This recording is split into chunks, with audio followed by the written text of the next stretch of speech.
لیکن میں اس بات میں جو انہوں نے اس کا جو پلس پوائنٹ انہوں نے حاصل کیا ہے آج والی تقریر کا، بلکہ پچھلے 3 دن میں جو انہوں نے حاصل کیا ہے، وہ جو لیٹر ہے جس کا ذکر بار بار کیا جا رہا ہے، پھر انہوں نے ان کی زبان سے نکلا بھی امریکہ، پھر انہوں نے کہا نہیں چھوڑے امریکہ نہیں کوئی اور ملک، اس کو انہوں نے وہ اچھے طریقے سے اس کو وہ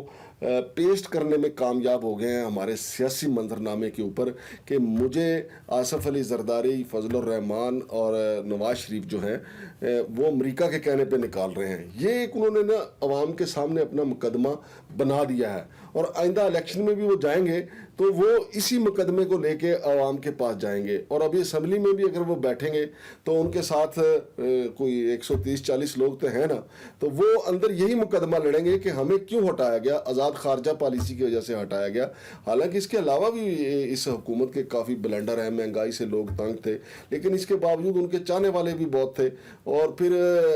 بدامنی، بے روزگاری جو ہے وہ بھی بہت زیادہ بڑی اس حکومت میں.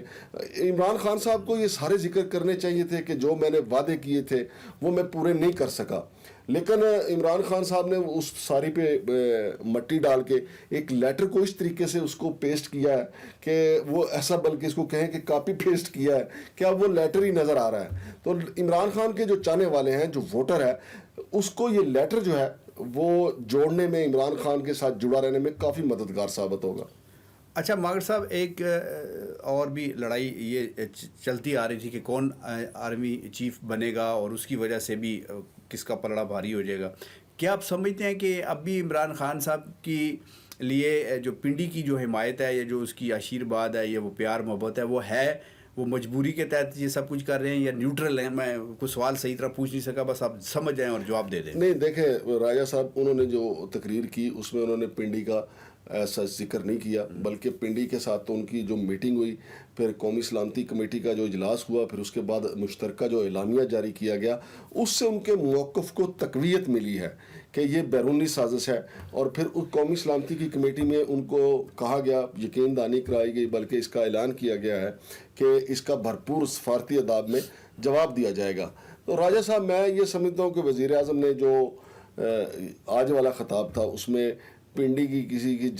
کسی کے غیر جانبدار ہونے یا جانبدار ہونے کا ذکر نہ کر کے بہت اچھا فیصلہ کیا. راجہ صاحب یہاں دیکھیں، اس حمام میں سارے ننگے ہیں. اگر عمران خان کو پنڈی والے لے کے آئے تھے تو اس سے جو دوسرے ہیں وہ بھی، اب دیکھیں نا، مولانا فضل الرحمان، جناب شہباز شریف یا زرداری صاحب، وہ سارے نہیں کہہ رہے کہ جی پنڈی والے نیوٹرل ہو گئے، بلکہ کہیں تو اس حد تک چلے جاتے ہیں کہ جی پنڈی والے ہمارے حق میں ہو گئے ہیں. میں کہتا ہوں کہ ہمارے سیاستدانوں کو سیاست کریں تو پنڈی کو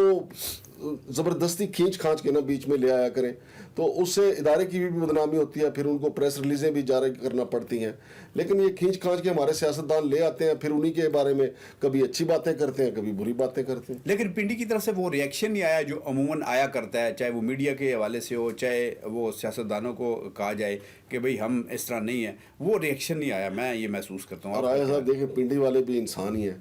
تو یہ اگر عمران خان کی جو بات ہے کہ امریکہ اتنا ناراض ہے سخت، تو پھر پنڈی والوں نے بھی دیکھنا ہوتا ہے کہ ہم نے ملک کے دفاعی معاملات کو کس طریقے سے چلانا ہے. چونکہ پنڈی کے جو معاملات ہیں وہ نہ صرف ہمارے خارجی امور سے جڑے ہوتے ہیں بلکہ دفاعی امور سے بھی جڑے ہوتے ہیں، لہٰذا وہ ان کا اپنا ایک ویژن ہے. لیکن وزیر اعظم نے ان کو ہدف تنقید نہ بنا کے، میں سمجھتا ہوں کہ ایک دروازہ اپنے لیے کھلا چھوڑا ہے. اچھا ماگر صاحب، آج کے اس پروگرام کا، اس بحث و مباحثے کا ایک آخری میں سوال یہ کرنا چاہتا ہوں کہ آپ جو ایک نئی رجیم آ رہی ہے، نیا وزیر اعظم آ رہا ہے، شاید صدر بھی چینج ہو جائے گا، صوبوں میں بھی حکومت چینج ہو جائے گی، آپ اسی طرح دیکھ رہے ہیں کہ یہ سموتھلی سب کچھ ہو جائے گا، یا آگے کچھ اور رکاوٹیں بھی آنے والی ہیں اور کچھ اور بھی حیران کر دینے والی چیزیں ہوں گی؟ ویسے اگر وزیر اعظم عمران خان جو ہیں انہوں نے یہ ساری تبدیلیاں پرامن طریقے سے ہونے دیں تو یہ سارا چیز ان کے حق میں جائے گا. چونکہ دوسری طرف اب جو حکومت آئے گی، عمران خان نے ان کے ساتھ جو رویہ رکھا ہے وہ انتقام سے بھرپور حکومت ہوگی. جب ان پہ مقدمات بنیں گے تو پھر جب مقدمات بنتے ہیں، آپ کو پتہ ہے، پھر سیاستدان ہمارے اور زیادہ ہیرو بن کے ابھرتے ہیں. ہمارے ہاں تو آپ سسٹم ہی ایسا ہے. تو میں سمجھتا ہوں کہ عمران خان کو تھوڑا سا صبر سے کام کرنے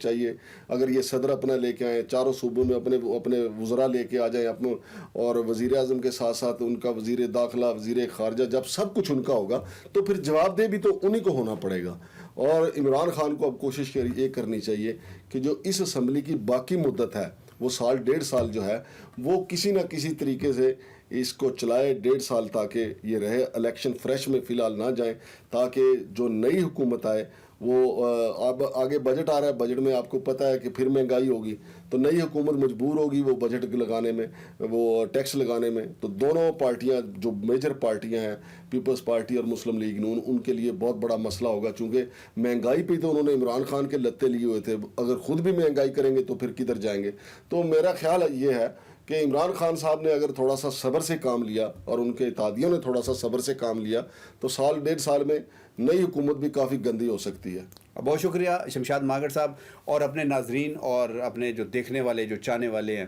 جو ہمارا چینل دیکھتے ہیں، ان سے میں گزارش کروں گا کہ ہو سکتا ہے کہ اس فیصلے سے بہت سارے لوگوں کو تکلیف ہوئی ہو سکتا ہے بہت سارے لوگ خوش ہوئے ہوں، اور یہی جمہوریت کی ایک اچھی بات ہوتی ہے کہ یہ سب کے لیے خوشی کا باعث بنتی ہے، کبھی ایک کے لیے کبھی دوسرے کے لیے، اور سب کے لیے ناراضگی کا باعث بھی بنتی ہے. لیکن آپ کا اور میرا اور ہم سب کا جو فرض بنتا ہے، ہم ووٹ کی طاقت کو سمجھیں. ہم اپنا ووٹ ڈالتے وقت یہ خاص خیال رکھیں کہ ہم نے نعروں میں ہم تھوڑا سا تجزیہ کریں، تھوڑا سا